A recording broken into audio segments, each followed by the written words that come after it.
글로벌 비트로 이어가겠습니다. 정치 리스크가 아주 많은 한 주를 보내고 있는데요. 전일 잠시 동안의 계엄 발령 사태로 우리 증시가 비교적 크게 밀렸고 이 간밤에는 프랑스 하원이 정부에 대한 불신임안을 가결시키면서 프랑스 정부가 붕괴됐습니다. 62년 만에 처음 있는 일인데요. 그럼에도 불구하고 까크 지수는 소폭 오르고 금융시장으로의 영향은 아주 크지는 않은 모습입니다.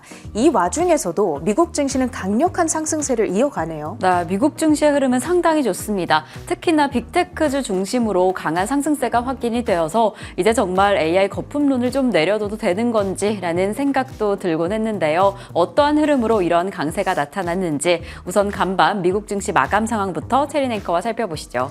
네, 오늘 경제 지표가 발표됐습니다.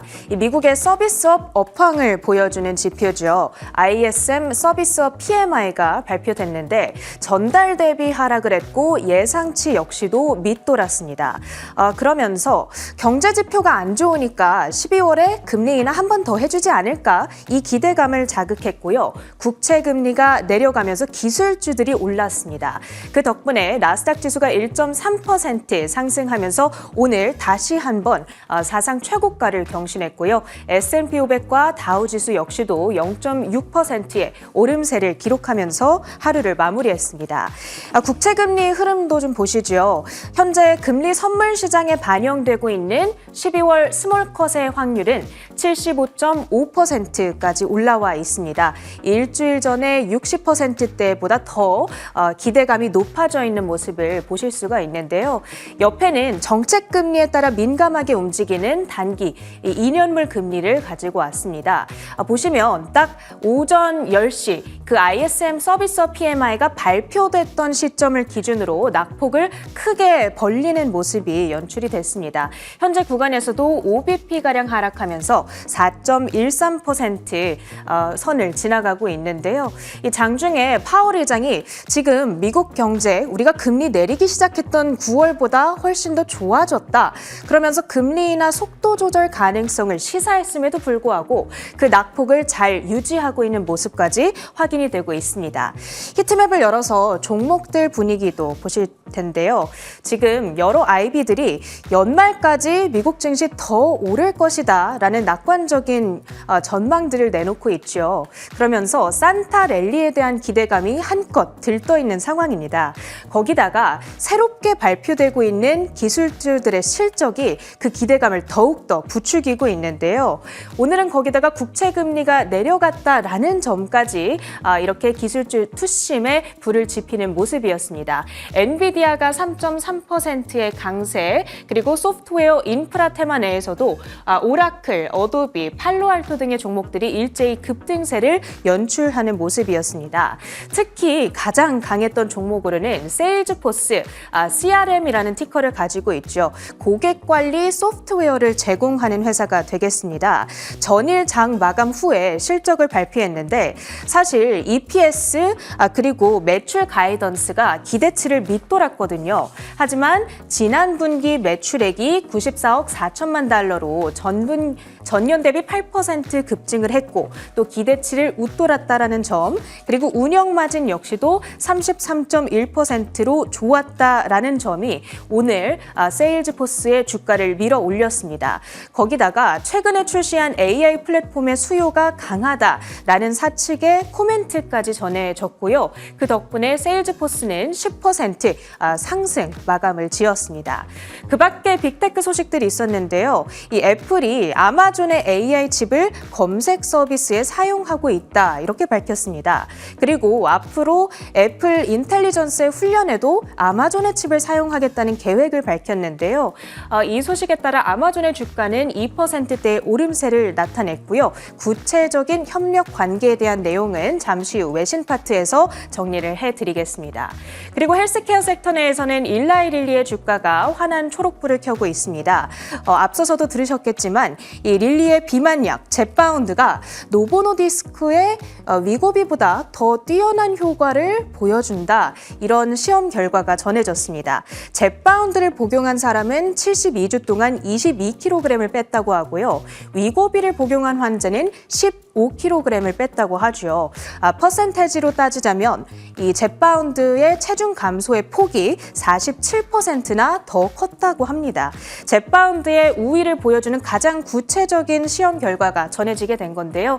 이에 따라서 일라이릴리의 주가는 탄력을 받았습니다. 그 밖에 움직였던 특징주들도 정리를 해보시죠.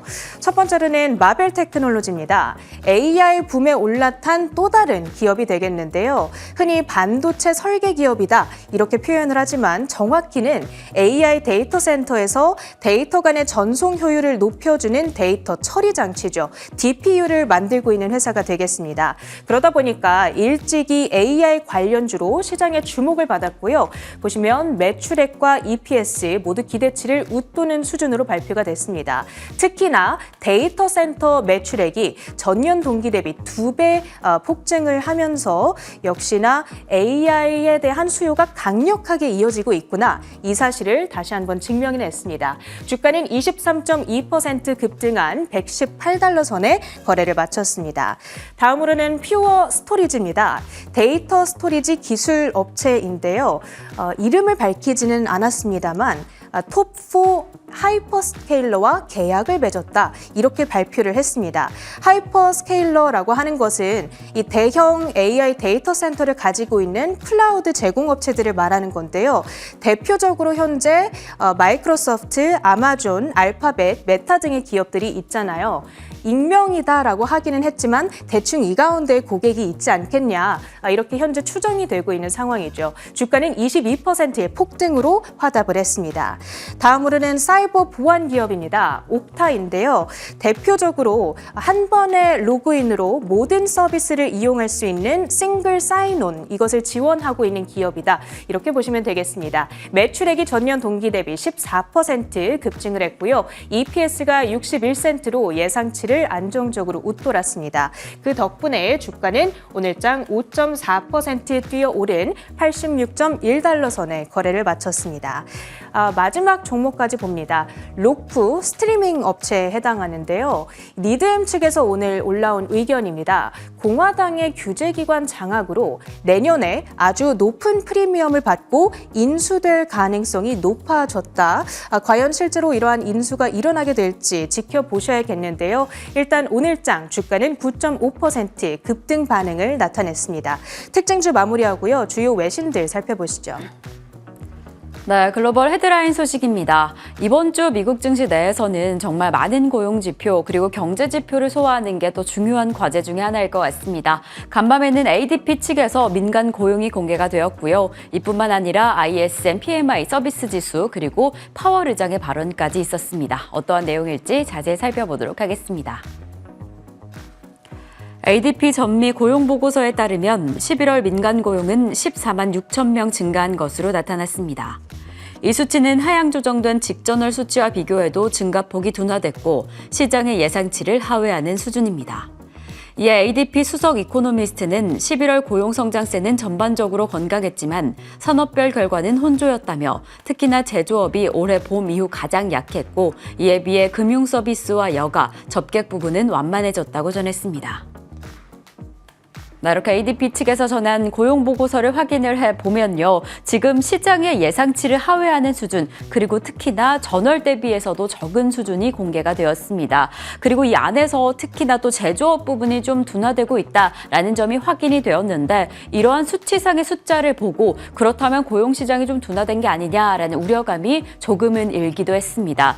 하지만 이 제조업을 제외하고는 교육, 의료, 그리고 전문객 단에서는 전문 서비스 단에서는 증가하는 추세가 확인이 되기도 했고 특히나 임금 상승률이 큰 폭으로 증가했다라는 점에서 지금 노동시장을 마냥 나쁘게는 볼 수 없다라고 전하기도 했습니다. 그리고 이 ADP 고용보고서 이 자체를 두고도 민간 단에서 조사하는 거기 때문에 그렇게 신뢰도가 많이 높지는 않다라고 설명하기도 했습니다. 그래서 이러한 시점에서 더 전반적인 고용시장의 건전성을 확인하기 위해서는요. 6일에 공개가 될 비농업 고용보고서를 집중하셔야 될 것 같습니다. 이 고용 보고서 안에서 고용 지표에 대한 힌트 그리고 금리 인하에 대한 방향성을 잡아가시면 좋을 것 같고요. 또 간밤에 공개된 경제 상황, 이 ISM 측에서 서비스업 지수가 공개가 되었습니다. 서비스업 PMI가 10월 대비해서도 하회하는 수준이었고 이 시장의 예상치였던 55.5에 비해서도 크게 하회하는 수준이 공개가 되었습니다.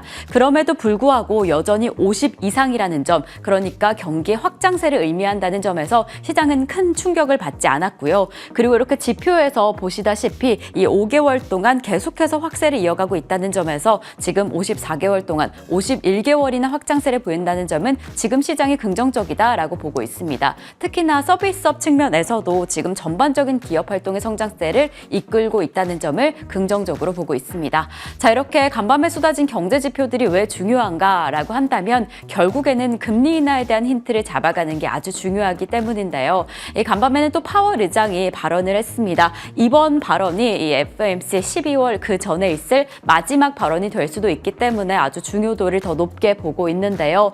우선적으로는 파월 의장이 지금 미국 경제 그리고 통화 정책은 좋은 수준에 있다라고 공개를 했습니다. 지금 이러한 내용은 뭐 트럼프 당선인도 어느 정도 동의하는 부분이다라고 하면서 긍정적인 상황에 대해서 자신감을 내비치기도 했는데요. 그럼에도 불구하고 지금 중립금리를 찾아가는 과정이기에 조금은 더 신중한 접근을 해야 한다라고 전했습니다. 또한 인플레이션 지금 2%라는 목표치에는 아직은 좀 거리가 있지만 그래도 진전을 계속해서 보이고 있다라는 점에서 지금 경제 상황을 좀 긍정적으로 해석하기도 했고요. 그럼에도 불구하고 지금 이 시점에서 뭐 관세 정책이라던가 이 암호화폐 그리고 은행 시스템과 같은 이슈들이 트럼프 2기에는 조금 큰 이슈가 될 수 있기 때문에 이러한 섹터는 조금 더 면밀하게 살펴보고 있다라고 이야기를 했습니다. 특히나 비트코인은 지금 달러가 아닌 금과 비교를 하면서 앞으로 어떻게 흘러가게 될지 조금 더 신중하게 그리고 조금 더 자세하게 살펴보겠다라고 전하기도 했습니다. 이제 또 블랙아웃 기간을 앞두고 파월 의장의 기조가 만약에 마무리된다, 이 발언이 마지막이다라고 한다면 앞으로 공개가 될 경제 지표들을 부지런히 소화하면서 다른 의원들의 발언까지 더해서 이 금리 인하에 대한 힌트를 잡아보도록 하겠습니다. 저희는 계속 이어서 두 번째 헤드라인으로 이어가 보겠습니다. 네, 최근에 주가의 상승세를 보이고 있는 아마존이 간밤에는 AI 시장에 대한 자신감을 내비쳤습니다. 이제 AI 시장에서 얼마나 더 영향력을 키워갈지, 이 시가총액 측면에서도 시가총액 5위를 달리고 있는 구글과 큰 폭의 격차를 벌이기도 했는데요. 어떠한 내용일지 자세히 살펴보도록 하겠습니다. 지난 3일 미국 라스베이거스에서 열린 아마존의 웹서비스 연례 행사인 리이벤트 2024에서 아마존은 생성형 AI 모델인 노바를 공개했습니다. 노바는 이용 비용이 타 경쟁사 대비 획기적으로 낮을 것이라고 덧붙였고, 이 노바뿐만 아니라 이미지, 영상, 음성을 생성하는 다양한 모델을 내놓았습니다. 이에 애플과 손잡고 엔비디아가 장악한 AI 칩 생태계에 도전할 것이라는 의지를 내비치기도 했습니다. 우선 이러한 내용이 리이벤트 2024에서 공개한 아마존의 기술 내용입니다. 지금 노바가 가장 화제인데요. 4가지 모델로 공개가 될 텐데 자체 개발 거대 AI 모델로 지금 AI 시장에 혁신을 일으키겠다라는 의지를 공개하기도 했습니다. 이뿐만 아니라 이미지 생성 AI 그리고 동영상 생성 AI를 공개함으로써 지금 오픈 AI 그리고 다른 구글에도 큰 도전장을 내밀겠다라는 그 의지가 공개가 되었는데요.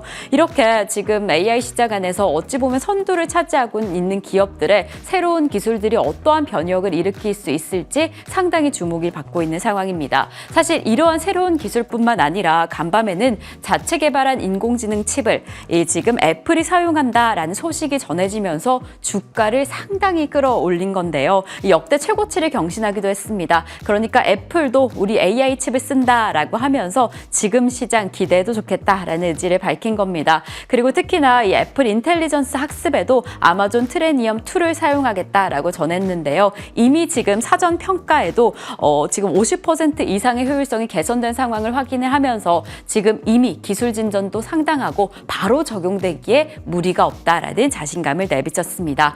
이렇게 아마존이 애플과 손잡고 빅테크 연합전선을 구축했다라는 평가가 나오고 있습니다. 그렇다면 AI 생태계가 어떻게 바뀌게 될지, 그 도전 의지가 이 구조를 어떻게 바꾸게 될지 주목해 보시면 좋을 것 같은데 이뿐만 아니라 아마존은요 엔스러픽과 함께 거대 데이터 센터를 구축하는 지금 레이너 2를 추진하겠다라는 계획을 공개하기도 했습니다. 이뿐만 아니라 차기 첨단 모델 AI 모델을 트리니엄 2로 100% 훈련할 것이다 라는 의지를 공개하기도 했는데요. 이를 두고 이 월드스트리트 저널에서는 엔비디아의 실현 가능한 대체제로 지금 빠르게 자리 잡고 있다라고 하면서 아마존의 기술력에 더 힘을 더해주기도 했습니다. 아무래도 최근에 AI 기업들이 연이어 호실적을 발표하고 있는 상황 속에서 AI 거품론이 식는다라고 한다면 이러한 기업들의 기술들이 얼마나 판도를 바꿔줄 수 있을지, 이 빅테크 기업들의 주가를 얼마나 끌어올려줄 수 있을지 그 부분까지 체크해 보시면 좋을 것 같습니다. 저희는 계속 이어서 세 번째 헤드라인으로 이어가 보겠습니다.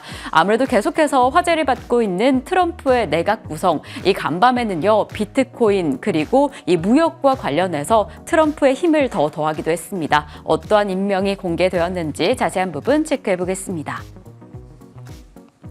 도널드 트럼프 미국 대통령 당선인이 2기 행정부의 백악관 무역 제조업 수석 보좌관으로 전 국가무역위원회 위원장이었던 피터 나바로를 지명한다고 밝혔습니다. 전 NCT 위원장을 필두로 반중국 보호무역주의를 이어가겠다는 의지로 해석됩니다. 이에 트럼프는 미국산 구매, 미국인 고용이라는 신성한 규칙을 계속 시행할 것이라는 이야기를 전하기도 했습니다. 네, 아무래도 다가오는 트럼프 2.0 시기, 이 시대를 앞두고 가장 화제 중에 하나가 중국과의 관계가 어떻게 될 것인가, 그렇다면 글로벌 경제 안에서 이 무역 전쟁이 어떻게 이어질까 하는 부분일 텐데요. 이 간밤에 공개된 지금 새로운 인물, 이 무역에 대해서는 더 강한 보호 무역주의를 이어갈 것이다. 특히나 반중국 기조를 강력하게 이어갈 것이다. 라는 새로운 인물이 등장을 했습니다. 아무래도 피터 나바로가 지난 1기 때 대중 무역 전쟁을 직접 설계한 바가 있습니다. 그리고 관세 부과를 강력하게 지지했기 때문에 앞으로 트럼프 2기의 무역 전쟁이 조금 더 고조되지 않을까라는 위험이 좀 보여지고 있는데요. 이렇게 강력한 관세 그리고 강력한 보호 무역주의를 이어간다라고 한다면 글로벌 무역 환경에도 큰 영향을 끼칠 것으로 보여집니다. 특히나 그 안에서 우리 국내 이 한국 경제가 받을 영향도 불가피해 보이고요. 특히나 이러한 시점 안에서 미국 최우선주의가 이어간다라고 한다면 이 달러의 변화까지 주의 깊게 살펴보시면 좋을 것 같습니다. 자, 이렇게 무역뿐만 아니라 간밤에는 또 큰 화제 중에 하나인 비트코인 친가상화폐 인물이 지금 차기 증권거래위원장에 임명이 됐습니다. 정말 강력한 비트코인 지지자 중에 한 명으로 꼽히고 있는 폴 애킨스가 증권거래위원장으로 임명이 된 건데요. 이렇게 대표적인 가상화폐 인사가 임명이 되면서 이제 앞으로 가상화폐 관련된 규제가 상당히 완화될 것이다라고 보고 있습니다. 이 트럼프 당선인은 이 폴 애킨스를 지명한 이후에 이 비트코인에 대한 자신감을 한 번 더 내비치기도 했습니다. 이번에 새로운 임명으로 인해서 특히나 디지털 자산이 어느 때보다 이 미국을 위대한 국가로 만드는 데 일조를 할 것이다 라고 덧붙이면서 비트코인을 포함한 가상화폐 흐름에 대한 기대감을 불러일으켰는데요. 이번에 임명이 얼마나 또 규제를 완화시켜줄 수 있을지 다른 가상화폐 자산들의 흐름까지 함께 체크해봐야 될 것 같습니다. 그렇다면 저희는 계속 이어서 글로벌 상품 시장으로 이어가 보겠습니다. 어제 거래일에서 국제유가가 크게 상승하는 흐름을 보였는데 해당 상승폭을 그대로 반납했습니다. 2% 넘는 낙폭을 보이기도 했고요. 이에 따라서 에너지 섹터가 주가에 급락하는 흐름이 확인이 됐습니다. 그리고 비트코인이 다시 힘을 내고 있습니다. 아무래도 SEC 차기 임명에 가상화폐, 친가상화폐 인물이 지명이 되면서 이에 대한 기대감도 끌어올려지고 있고요. 그리고 한국에 대한 해소가 된 이후에, 위험성이 해소가 된 이후에 이제 정말 10만 달러가 되는 게 아니냐라는 이야기가 나오고 있습니다. 이에 따라서 금과 구리값도 강보합권에서 거래를 마쳤습니다. 이상으로 글로벌 비트 전해드렸습니다.